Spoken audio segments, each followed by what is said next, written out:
terang banget coy. Nambah nih 25 fps. Ya, hai, hari ini tuh excited banget karena hari ini saya punya kesempatan untuk bikin konten rakit PC lagi. Jadi setelah bulan lalu saya tuh bikin video rakit PC pribadi saya yang ada di belakang sana, hari ini saya bakal bikin video rakit PC lagi. Ini adalah pesanan dari kerabat saya. Jadi saya dikasih kepercayaan untuk ngeracik PC dia buat main game, buat streaming, dan utamanya adalah game-game FPS yang dia sukai. Jadi bisa kalian lihat ini adalah menu utamanya. Dan kayaknya kalau bikin konten rakit PC dirutinkan 1 bulan 1 kali lah ya, kayaknya itu menarik. Tapi nggak segitu juga saya dananya untuk bisa bikin konten rakit PC tiap bulan. So, buat kalian yang mungkin tertarik bikin atau mau dirakitin PC-nya sama saya, kalian bisa langsung aja kontak email saya. Itu ada di kolom deskripsi untuk emailnya. Nanti saya bisa bantuin untuk rakitin PC kalian. So, nggak perlu berlama-lama lagi, kita langsung aja bahas untuk rakitan PC kali ini. Seperti biasa, saya bakal langsung mulai untuk footage si rakit PC-nya, dan nanti di akhir saya bakal jelasin part-part satu persatu. Yuk, langsung aja, let's go!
Yes, ini dia PC-nya udah kelar, udah selesai dirakit, dan kalian bisa lihat di sini full RGB. Jadi ini adalah sesuai permintaan dari kerabat saya. Ya, dengan RGB FPS bisa nambah 20 lah ya.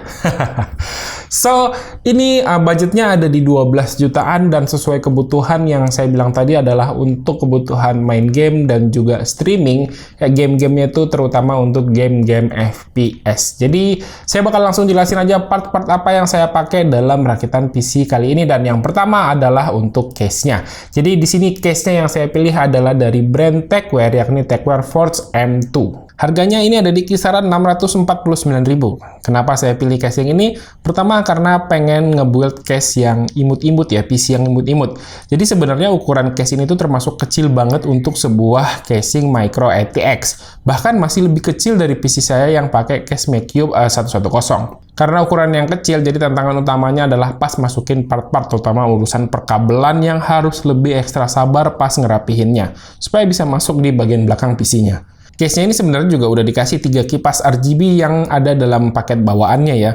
Kalian nggak perlu beli kipas casing lagi. Tapi menurut saya angin dari kipas bawaannya ini kurang deres ya alirannya. Jadi saya ganti aja ke produk aftermarket yang nanti saya jelasin di belakang. Kekurangan dari case ini menurut saya dia nggak ada dust filter di bagian atas sama bagian depan. Jadi kemungkinan debu tuh bakal lebih mudah masuk. Dan kalau kelihatan dari depan itu kayak naked banget. So next itu untuk motherboard ada dari Asus yakni Asus Prime H610M-A DDR4. Harganya itu di sekitar 1,6 jutaan. Cukup terjangkau. Dan untuk yang belum tahu, seri H itu adalah seri entry level yang untuk chipset atau CPU-nya dari Intel. Terus seri H610 ini adalah yang paling baru ya, yang ada di pasaran saat ini. Dan tentunya udah support CPU Intel Alder Lake terbaru. Asus Prime H610M ini ada di beberapa tipe sebenarnya. Ada tipe A, D, E, dan K.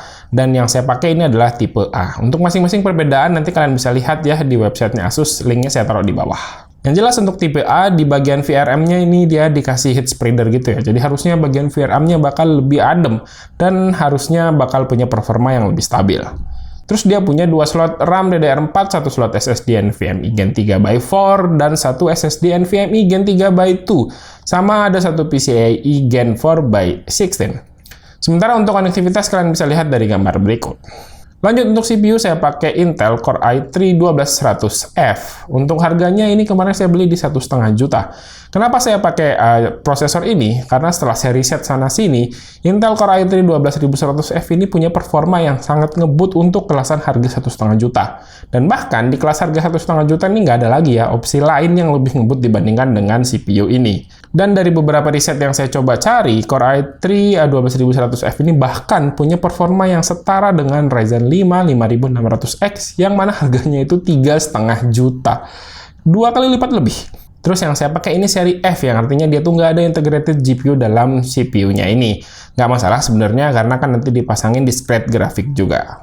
Buat ngedinginin CPU-nya di sini saya pakai HSF dari ID Cooling yakni ID Cooling 214XT ARGB. Harganya tuh terjangkau di 280.000. Dan kenapa saya pilih HSF ini?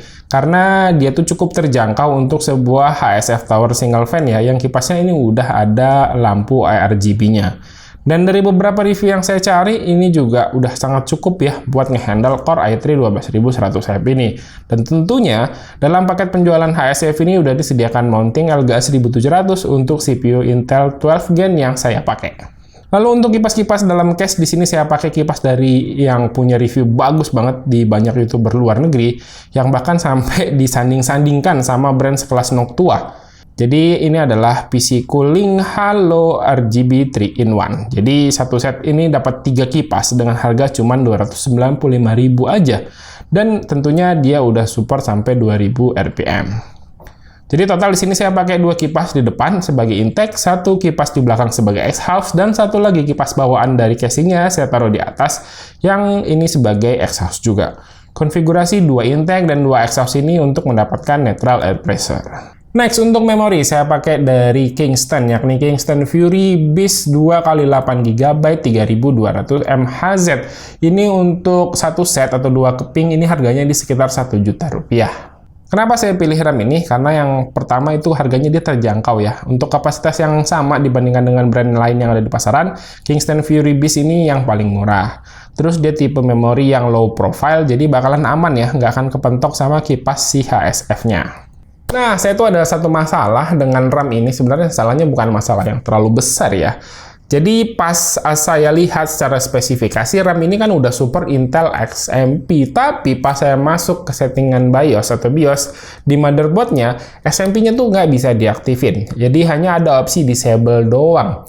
Jadi untuk mengaktifkan speed standarnya di 3200 MHz, saya harus aktifin secara manual. Sebenarnya ya nggak ada masalah juga, karena dia udah running di 3200 MHz. Cuman saya penasaran aja, kenapa XMP-nya ini nggak bisa aktif. Buat kalian yang tahu, coba tuliskan kenapa ya bisa seperti ini di kolom komentar di bawah. Next, untuk graphic card atau VGA, saya pakai dari brand Palit, tipenya adalah RTX 3050 Dual 8GB DDR6.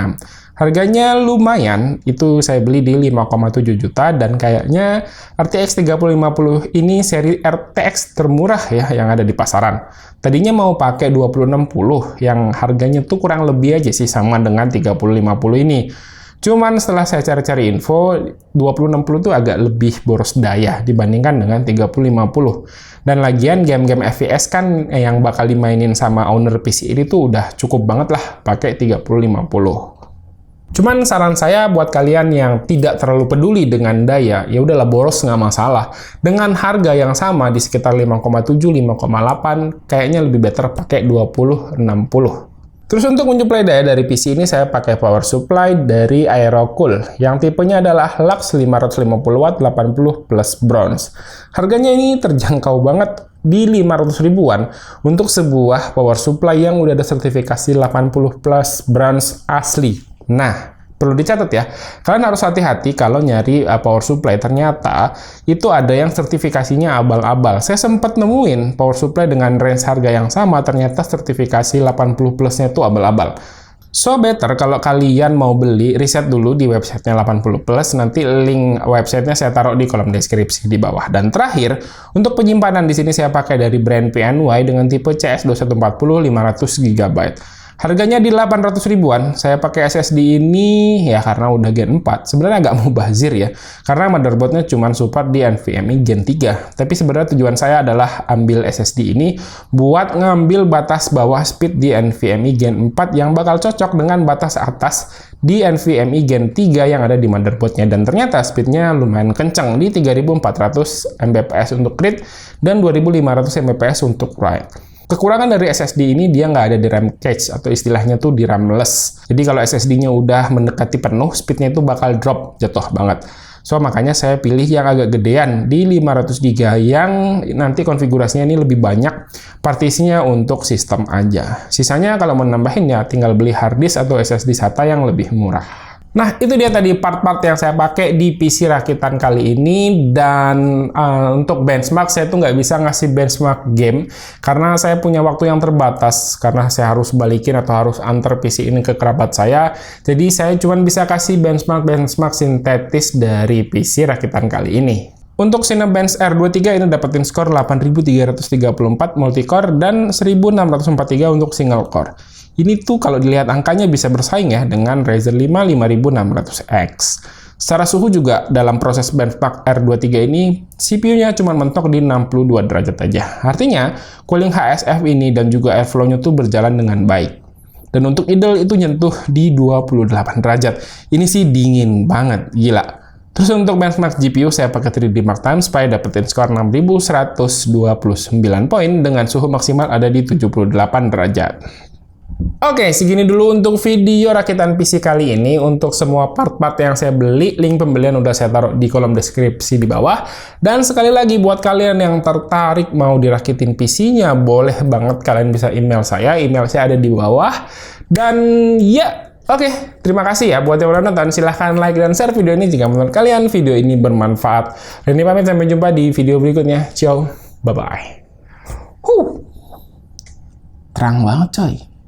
Nambah nih 25 fps.